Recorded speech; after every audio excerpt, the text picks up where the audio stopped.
As a very visual person, printing book covers to include in my reading journal makes me really happy. A full page of book covers is so impactful, and as someone who reads mostly ebooks and audiobooks, it gives me a chance to engage with the cover art that I wouldn't really get otherwise. If you've been following my channel for a while, you'll know I've previously used my HP Sprocket portable zinc printer for my reading journal book covers, and I have a short about how to do that, but I've recently switched to making kiss-cut book cover stickers with my home inkjet printer and my Cricut Explore 3, and now I'm going to show you exactly how I do it. Hi, I'm Erin, and I'm curious, what's a book that you've read purely because of its cover art? For me, it was Caraval by Stephanie Garber.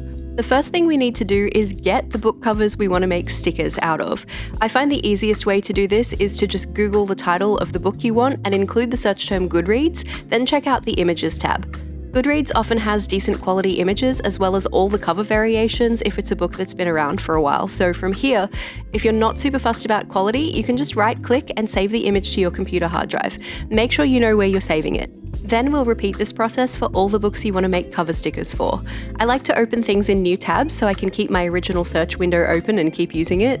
And if you're especially interested in image quality, maybe you want to make big stickers, you can right-click the image and select Open Image in New Tab, and this will show you the full-sized image, so you can save that one instead if you want to make sure you're getting the crispiest possible file. I'm just going to speed run the next few. Love Story by Lindsay Kelk here is a good example of a book with a couple of different cover versions, so you can choose the one that matches the edition that you're reading, or you can just choose your favorite, which is what I did. I usually have a sticky note in my reading journal that I keep a list on of all the book covers I want to print. Now you should have a bunch of book cover image files in a folder. I went ahead and named them so they're easy to differentiate because online file names are usually just a string of numbers. Now let's open Cricut Design Space. You do not need a Cricut Access subscription to make stickers like this. I can confirm this because I do not have a Cricut Access subscription. We'll make a new project and you can give it a name if you want to. Now we need to get our book cover images into Cricut Design Space. Hit the upload button on the left column over here, then click on Upload Image. You can drag and drop your image file into the box or navigate to it on your computer with the browse button. It'll show you a preview of the image and you can click Continue in the bottom right corner. The next screen wants to know if we want to try to remove a background, but there's no background for us to remove. We want the whole image that we just uploaded, so don't change anything here, just click Apply and Continue. This screen wants to know how we plan to use the image. What we're doing here is called Print Then Cut in Cricut language, so we want the flat graphic option on the far right. You can see it says for Print Then Cut projects with a home printer. That's us. Select Flat Graphic and then Continue. And the last screen here is about how you like to manage your files within Cricut Design Space. If you think you might want to print this book cover again later, you can file it into a collection and give it an image name, but I tend to not bother with these and just go straight to upload.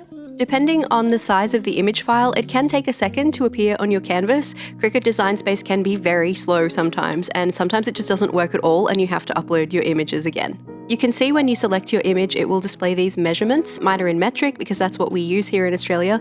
Even though I'm not using the HP Sprocket for my reading journal prints anymore, I really like the size of its print, so I've actually measured the paper and brought those sizes over into my Cricut stickers too. The larger book covers are the same size as a single Sprocket page, and the smaller ones are a quarter of a Sprocket page. I'm going to make a large and a small version of all of my book covers here, but let's start with the large ones and then duplicate them to make the smaller ones. I'm selecting the book cover, heading up to the size selector up the top, and for the height I'm going to enter 7.5 centimeters, which is basically 3 inches. I'm not going to touch the width measurement. Some book covers have different dimensions, so by keeping the vertical measurement the same across the board, they'll all look more uniform in the journal. Now we need to upload the rest of the book cover images. Unfortunately, there's no batch upload feature, so we have to do them one at a time, which is really irritating, but I promise it's worth it. I'm just going to follow those same steps for the rest of my book covers. Choose Upload, drop in the file, click Continue, Apply and Continue, choose Flat Graphic, Continue, Upload, then resize the image to 7.5 centimeters high.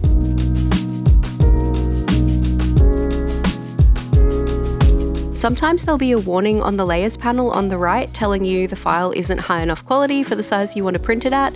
I literally ignore this. The prints are small enough in my journal that any imperfections aren't that visible anyway. Also, where you place the book covers on your canvas doesn't actually matter, but I like to line mine up next to each other so it's easier for me to see everything, and then easier to grab them all at once when I want to duplicate them and make the smaller versions. You can select them all by dragging a box over them and use the Align feature to space them all evenly and line them all up if you like. It makes no difference to how they'll print and cut unless you get into some more advanced Cricut settings, but I find it a lot easier to look at. Now let's select them all. Notice how the images we've selected are highlighted in green on the layers panel on the right there.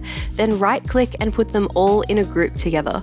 For ease of navigation, I'm going to name this group Large Prints. Then, while they're still selected, I'm going to hold down Option and drag them down to duplicate the whole set of images. I'm using a Mac, so if you're on a PC, you'll need the Alt key here instead of Option. You can also right-click the group name in the Layers panel and choose Duplicate there instead if you prefer. This group is going to be our smaller book covers, so you can resize them with the handles you can see on the corners of the box around them all, but to be really precise, I prefer to go back up to the size settings, and this time I'm going to set the height to 3.75 centimeters, which is essentially 1.5 inches. I'm going to rename this new group Small Prints just for clarity. Now we can go ahead and make these into stickers. So we'll hit the green Make button in the top right corner. The app will force you to save your project at this point, which is always a good idea, and then it will take you to a mock-up of your printed page. It might be more than one if you're printing more book covers than me or at larger sizes. Typically, the Cricut will try to be as economical as possible with the way it uses the page up. Over on the left side are some settings. It always defaults to letter size paper, which sucks as an Australian where our default paper size is A4. Make sure you change it to the size of the paper you're using. I get my A4 matte premium sticker paper from Stashworld here in Brisbane. It's actually the same paper Stashworld uses to make their own in-house sticker range, and I've literally never tried anything else, but I like it. But you might need to experiment with what's available to you. I've heard some folks online say that they really like shipping label sheets. Just make sure they're a match for your printer, so you'll need inkjet-friendly paper for an inkjet printer and laser paper for a laser printer.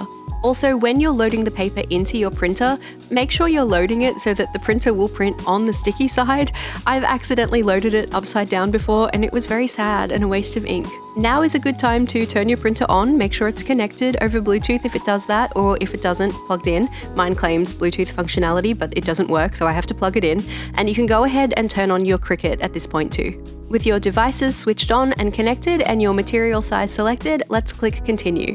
The next step is to print the book covers, so let's select Send to Printer. Design Space will show you this mock-up of how your print will look.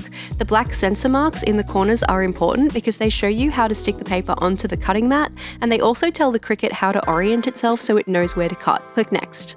On the print setup window, I like to turn off Add Bleed, that just adds a bit of extra ink around the edges of your images, and turn on Use System Dialog. This will make the printer settings for your printer pop up so you can fine-tune the print. Then click Print.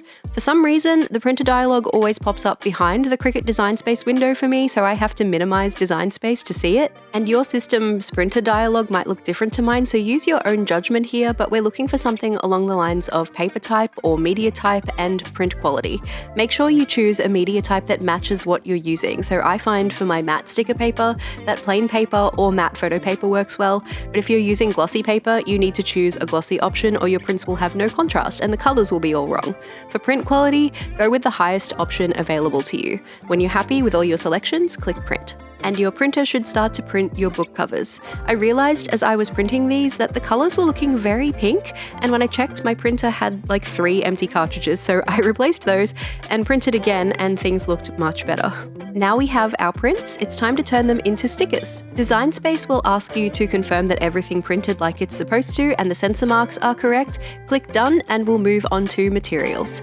I find on my Explore 3, the Washi sheet setting works wonderfully for Kiss Cut stickers, and I have it bookmarked because I use it a lot, but you might need to go into this Browse All Materials link to find it. Select Washi Sheet, and then in the pressure section, set it to More. This will make sure the blade cuts all the way through the sticker part of your paper, but not through the backing paper. Now we get to place the printed sheet on the cutting mat. You'll need to align the top left corner of the sheet, which should be the corner with the little arrow in the center lines, with the top left corner of the sticky part of the cutting mat. I really recommend doing this on a flat surface, and I find standing up helps a lot so you can get right over the top of your cutting mat and really line things up. Take your time, and if you get any bubbles, you can use a hard flat surface to burnish it down. I usually don't bother doing that though, my hands seem to be enough.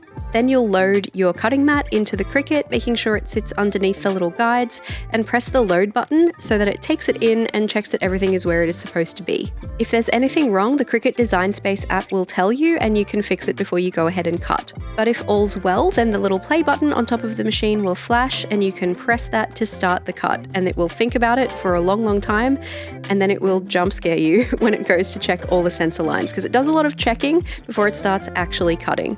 Even though it already did its check before you pressed play, it still needs to check where those corner sensor marks are so that it knows where to make all of the cuts. The checking process is pretty slow. I have sped it up to twice the speed here, but eventually it will determine that you have actually done everything correctly and start cutting out your book covers. And because book covers are just rectangles by nature, this process is actually pretty quick. The actual cutting part happens fairly quickly.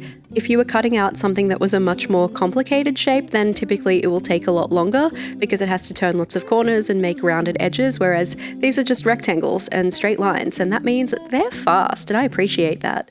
It's also quite fascinating to watch. I've had my Cricut for a couple of years, but I still really enjoy watching it do its thing. This footage of it cutting out the book covers is not sped up, by the way. This is real time, so it is pretty swift. Here, let me get you a nice extreme close-up because it's so much fun to watch. Once it's finished cutting all of your book covers, it will then sort of spit the cutting mat back out towards you. Design Space will indicate that it's finished cutting and say it's okay to unload the mat, and you can press the load unload button. It will be flashing again so that you can remove the cutting mat safely from the machine. Now we need to remove the paper safely from the cutting mat. Again, I really recommend a flat surface for this, and I actually like to flip the cutting mat upside down, peel off a corner of the paper, and then try and keep the paper as flat on my desk or other surface as I can, and remove the cutting mat by rolling it away. That way we can keep the paper kind of flat, otherwise it will get really curly, and that's just not as easy to store or use. I also recommend that you put the protective plastic back on your mat as soon as you're done with it, especially if you have pets, because my gosh, there is some cat hair stuck to my cutting mat and I've only used it a couple of times. Check out this sheet of Kiss Cut stickers of my book covers for my February reading journal. I love it so much. I do find that the paper leaves a little bit of a kind of crummy texture where it's been cut. It's nothing that interferes, but you can kind of wipe it away or brush it away if you have a nice soft paintbrush handy. And look how clean this Kiss Cut is. It is so easy to peel. It's nice and sharp and crispy. It's exactly what I wanted. And the small book covers are peeling up really nicely too, so nothing to complain about here. Here's a little look at this sticker sheet in action as I was using these book covers for my February reading journal spreads. And in case you were wondering, this is the exact same process I used to make my Peach and Mitsu rating stickers for my reading journal too, which is my DIY book rating system that I rate my books by. Those stickers are available as downloadable printables when you sign up for my notebook and novel newsletter on Substack, and there's a link to that in the description in case you're keen. If you're about to go and make a bunch of book covers with your printer and your Cricut, I wish you all the best. I hope it's a very smooth process. And don't forget to tell me in the comments down below, what's a book that you've read just because you thought its cover looked great? In case you're keen to keep watching, here's a link to a video that explains the book rating system I devised, and underneath that is a link to a video YouTube thinks you'll enjoy.